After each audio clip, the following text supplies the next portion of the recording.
আসসালামু আলাইকুম গাইস, এখন আছি কলার আড়তে। দেখেন কলা কিভাবে গুনতে হয়, দেখেন কলা কিভাবে কাটতে হয়। দেখেন তারা কত সুন্দর করে প্রসেসিং করে কলাগুলো কাটে। দেখেন কলার ঘাড়াটা উল্টিয়ে তারপর আপনার নিচ থেকে কাটা শুরু করতেছে। দেখেন কি সুন্দর করে কাটতেছে, একটা কলা নষ্ট হয় না, খুব সুন্দর। দেখেন কত স্পিডে কলাগুলো কাটতেছে। ঠিক আছে, আমরা তো কোনো সময় এভাবে কাটতে পারবো না। যারা দেশ গ্রামে ছড়ি কাটেন গাছ থেকে, তারা এভাবে ট্রাই করবেন যে কাটতে পারেন কি না।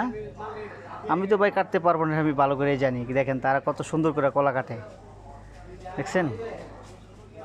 অসাধারণ, খুব সুন্দর করে তারা কলাগুলো কাটে। দেখেন এক ছড়ি কাটা শেষ,